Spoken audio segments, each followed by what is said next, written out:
ამბროლაურის რაიონის სოფელი ჭელიაღელე 2006 წლის 5 სექტემბერს უცნაურმა ყვირილმა გამოაღვიძა.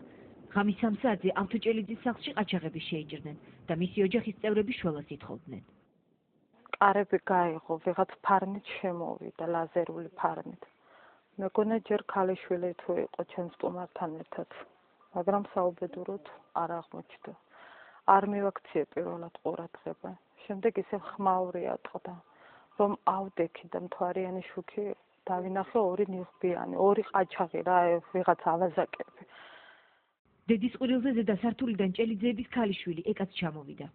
როგორც კი ჩამოვიდა, ეს ერთ-ერთი დაეტაკა კარებთან უკანა მხრიდან და ეს გადასკოჩვა დაუწყო სკოჩით.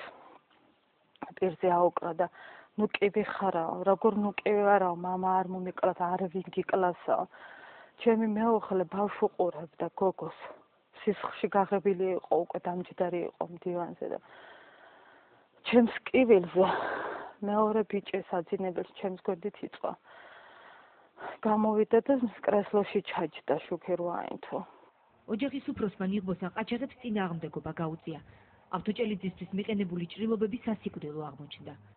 მკვლელობის ფაქტთან დაკავშირებით პოლიციამ 3 პიროვნება დააკავა, 3-ვე დალაქიშვილი. პირველად შემთხვევის ადგილიდან ისიდორე, იგივე სოსო დალაქიშვილი აიყვანეს. ის 31 წლისაა და თბილისში კერძო საწარმოში ეკონომისტად მუშაობს. მამაპაპისეულ სახლში ცოლ-შვილთან ერთად ისვენებდა. ისიდორე გარდაცვლილი შვილმა 7 წლის გიორგი მომხილა.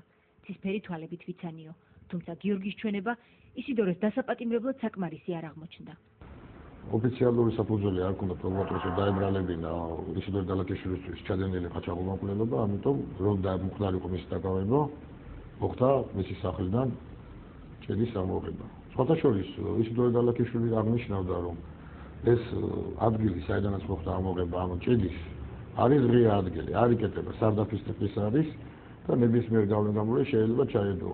მეორე ვინც დააკავეს ჭელიაღელის მცხოვრები 20 წლის დაზა დალაქიშვილი იყო. ის თავდაპირველად მარიხუანას შენახვისთვის აიყვანეს სოფლის ტბაზე თევზაობის დროს.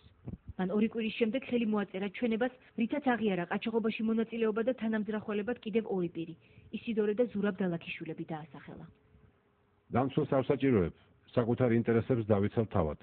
ჩემთვის გასაგებია თუ რა დანაშაულის ჩადენაში ვარ ეჭმიდანილი.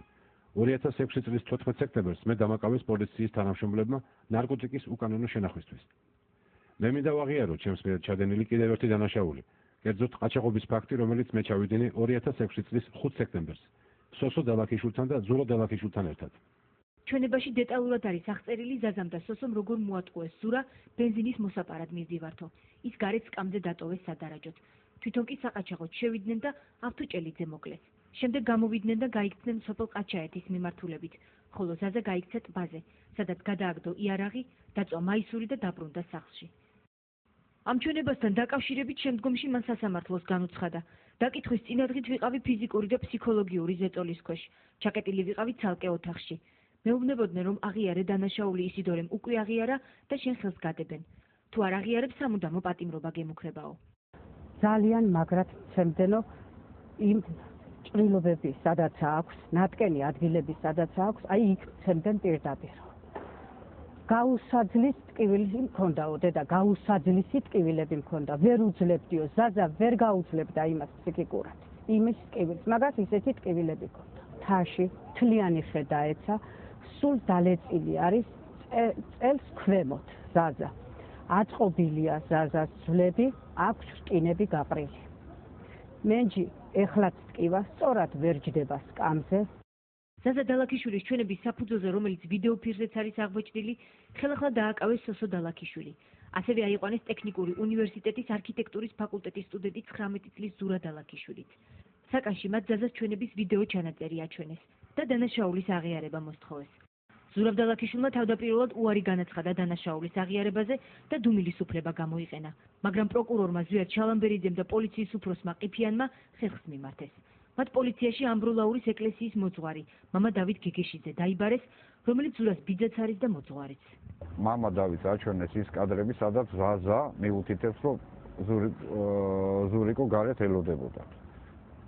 და თან აჩვენეს მამა დავითს და მეც ხელნაწერი ისიდორე დალაქიშვილის, სადაც იყო წერილობითი აღიარება, რომ თითქოს ზურიკო ელოდებოდათ გარეთ. ამის შემდეგ თითქოს პატივი გცეს მამა დავითს და შეგვიშვეს წინასწარი დაკავების საკანში. მე და მამა დავითი.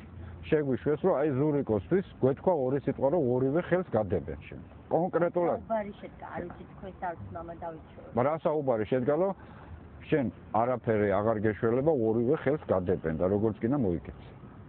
ეუნებიან რომ ზურაბ შენ არაფერი არ შველის დღეს საერთოდ შენ სიმართლეს ვერ გაიტანო ერთად ჯობია აღნიშნულ საპროცესო აღნიშნულ გარიგებაზე მოვაწერო ხელი და ჩვენ საპროცესო შეთანხმებას გაგიფორმებთ ჯარიმის სახით 2000 ლარს პატევს ისემ და 2000 ლარს გადაგახტევი და მეც არ შეგაწუხებ და ინებებ თავისუფლებას წინააღმდეგ შემთხვევაში შენ ვერ ეღირსები თავისუფლებას პროკურატურამ საუბარი მშობლებთან ღიად დაიწყო პროკურორი მეუბნება ან თანამონაწილედ გავხდი ან საპროცესო გარიგებას წამოხვალ ამას არ გააფორმებთ წინააღმდეგ შემთხვევაში ბავშვს ჩავალპობ ციხეში აი ზუსტად ამ სიტყვებით ინფორმაციის გადასამოწმებლად ჩვენ ამბროლაურის პროკურორს ზვიად ჩიკვაძეს დავუკავშირდით იცით რატო გირეკავთ მითხრეს რომ თქვენ ემუქრებოდით და აშანტაჟებდით ზურაბ დალაჩიშვილს როცა ის იყო დაპატიმრებული და ეუბნებოდით რომ ზაზა და ისიდორო შენ ხელს გადებენ და თუ არ აღიარებ შენს დანაშაულს გაგხდი თანამონაწილე 9 წლიანი პატიმრობა გემუქრება და აი მაინტერესებს არის თუ არა ეს სიმართლე როგორ ვიგადებოდ ხარბატონო რა საკითხებს თქვენ არ გქონთ თავსი არაფერი?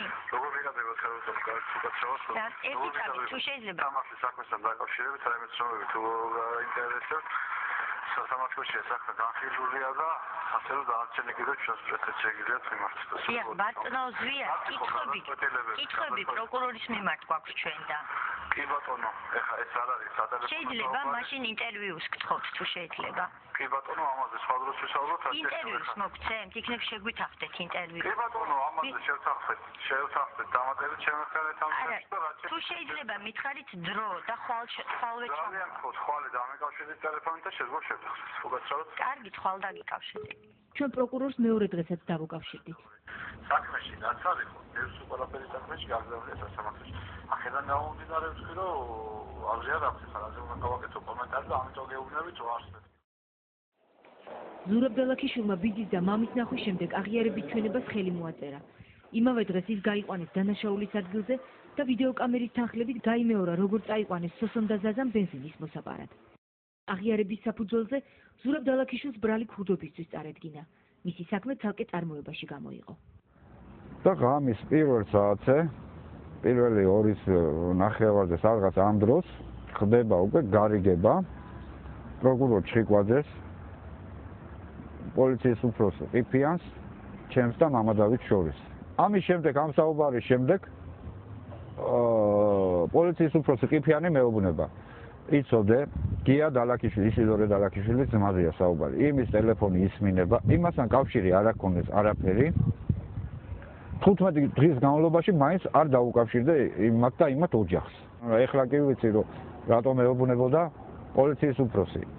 რომ 15 დღის განმავლობაში არ დაუკავშირდა. ესე იგი 15 დღე მქონია მე გასაჩივრების უფლება თუ საპროცესო გარიგების. აი ამიტომ მეუბნებოდა. ვითომ შინაურულად მეუბნებოდა. საპროცესო შეთანხმების გაფორმებისთანავე ზურაბ დალაქიშვილი გაათავისუფლეს და სოსო და ზაზა დალაქიშვილების